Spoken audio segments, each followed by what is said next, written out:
Tears of the Kingdom is great, I will not lie, but I think it missed just a little bit. Like, I had expectations going in, and it didn't exactly meet those expectations. So in this video, I'm gonna give some concepts of what I thought Breath of the Wild 2 should have more been like.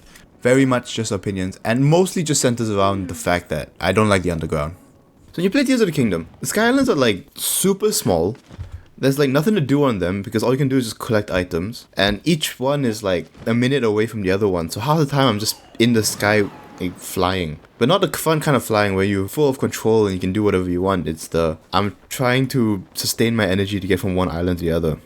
When I saw there was going to be Sky Islands, I thought it would just be these massive land masses, and then you'll just have like one contiguous road, like roads. So I could take my horse and then drive along these roads, and then use that to get from point A to point B. And you'll have these really long dungeons up in the sky that like snake through. And then to get from one point to the other, you would like follow along the dragon's path. And then whenever a dragon swings by, you can use your paraglider to like travel from one section to another section. And if you're wondering like how you're gonna get a horse up in the sky, it doesn't really matter. Horses can essentially teleport anyway, whenever you're at a stable. So you just like wave your hand and do that. I'm just thinking it should have been organic, massive. They did not have to make the underground. It should have just been this massive, beautiful, like two-tiered world, one in the sky, one in the ground. And remember in Breath of the Wild, when you have the tutorial island and then you're stuck on the island and it's really big, and just like everyone was saying, just this one island could have been a game. Now you take that one island, and in the views from the island where you see the rest of the world from this like elevated platform, and you just make a whole new game based on that. You could have had the base level and then this upper level, and that would be amazing for me. But what we got instead was honestly kind of mid.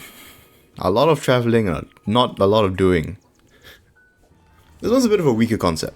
So in Breath of the Wild, Death Mountain was this really hot mountain that you couldn't climb up because it was just too hot. The volcano was erupting and you got to wear the special armor to withstand the heat. And then in Tears of the Kingdom, what they did instead was they turned off the heat mechanic, reduced the difficulty, so instead of Death Mountain, it was just another mountain. What I think they were going for was they wanted to change up the land so that it was just different from Breath of the Wild. But I don't think the way they should have done it was by removing mechanics.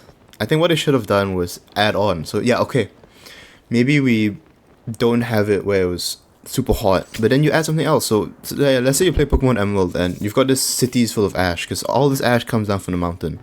Yeah, your character can walk along the ash and maybe some monsters will pop up. So you've already got sand, rain, water, electric, so now ash could be like another one of those environmental hazards. And obviously you can have fun with more costumes, so because ash, like, it chokes you up and you can't breathe in, so you could have it where you need to have goggles, you need to have face mask, and then when you have the costume it'd be like long sleeve everything. And you can even tie the ash mechanic into the game. So ash is hot, ash hurts, and there's supposed to be like evil monsters within Death Mountain anyway. So you could have it whenever ash hits you, you get the gloom. So it's another way to apply gloom. Just add more mechanics to the game. I'm not saying that this is what they necessarily should have done, but this is an idea of what I think they should have done. I mean, it was cool when you went inside the mountain, but I don't like the underground. Maybe because I generally just don't like the dark, and I know I might just be like one of a small minority of people who don't like the underground, but I also could just be like, I could just be part of a silent majority. I have absolutely no idea. I find all games with this underground is really scary. I played Hollow Knight and I finished about 40% of it, but there's this one section where it's pitch black and the spiders, and I could not make my way through it. I had a guide and everything, and I just can't handle all this dark. So honestly, if they didn't make an underground and just focused on mid-layer and maybe the Sky Islands and made those really good, make those really expansive, that would have been so much better than what they got. I have not engaged in the underground mechanic in Tears of the Kingdom. I am not ashamed of that. When I beat Ganon, I just sped run my way down because I could not be asked to fucking fight these monsters. Like, I can't deal with the dark. Even if you light it up, it was just still so ominous and dead. So assuming we had to have an underground, this is my concept of what I think it should have been. So what you have is small, tiny rooms, well lit up.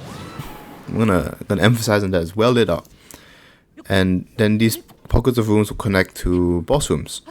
And then these are boss rooms where you have to beat the boss to move on. And then that'll connect to pockets of civilization. So something like this. This would be like a boss room, and then you're in a cave and it's well lit up. Fuck all this scary shit. And you're fighting a boss, so this is a sketch of a Gibdo. But it's not just gonna be a Gibdo, it's a big boss. So this is a bigger Gibdo, like hanging a sword. And maybe there'll be gloom everywhere. And then after that, you move on to one of the cities. And these cities don't have to be the same as Hyrule cities. They could be like low rule cities where it's the same people but just different. Or it could be a new species of animal. Or you could have it where the people in Hyrule had to evacuate down into the underground or something. I know I'm going on and on about this, but it's really sad because this is a part of the game. It's an actual mechanic they designed. But I didn't engage with it because I literally could not engage with it no matter how much I wanted to try. So I've only played technically 2/3 of Tears of the Kingdom. So you all remember Hiba Mountains, right? It's the mountains at the very edge of the map. It's the hardest point to get to. You have to wear a specialized piece of armor just to climb up. It's cold. It's like super dark all the time for some reason. There's nothing to do except walk. And you're like slowed down when you walk. And the music is just kind of bad. Because it's not music, it's just like ambient sound. So it's just ching, ting. Anyway, I really didn't like Hiba Mountains. And this is like the second time going through it. You had the base version of Breath of the Wild. I'm surprised nobody complained about it. And they repeated it again in Tears of the Kingdom. And made no changes whatsoever. At the top of the glacier, you know what the view is? It's absolutely beautiful. Because it's like winter, there's not many clouds. Something to do with cold weather. So you've got this uninterrupted view of the entire world. And the sun is beating everywhere, so everything is white. So it's white with tones of shadow. It's not dark, it's not sad, it's not grey, it's beautiful. You feel like you're on top of the world. That's what I should be feeling when I'm on top of these mountains. So what I'm imagining is, you know how in Pokemon Gold and Silver, when you beat the game, you climb up this really cold and snowy mountain to reach the peak. And then at the peak, you fight the super boss. I think that's what they should have done with Hiba Mountains. Give it a bit of like... So remember that challenge in Breath of the Wild and Tears of the Kingdom, where you lose all your armor, and then you have to fight through an island, get all your armor back, and then complete a certain task to win the trial, right? They should have just done that. Once you beat the game and then you restart, this will be unlocked for you. And what you gotta do is, you start at the bottom with no armor, and then you gotta slowly snake your way up the mountain, through some caves, and then keep climbing all the way up to the top. And then there'll be challenges along the way. You're fighting mobs, you're fighting bosses. It'll be really difficult. And then after that, when you reach the top, you fight somebody. So in this one, I'm imagining like, you fight Rauru. Like an actual fight. And it could be similar to the Ganon fight, where it's more scripted. Make it more difficult. You could say, because Rauru knew that Link was going to be a hero of the future, he left a recording of himself to fight Link. Or you have all these armor sets. You got the Barbarian set and like Evil Knight set. Maybe you have to bring the set up to the top of the mountain and they would respawn as like the person who you actually fought against. Or it could just be hydrated Ganon, it doesn't really matter. Anyway, thanks for watching. I'd be lucky if you made it this far. Just shit ideas anyway.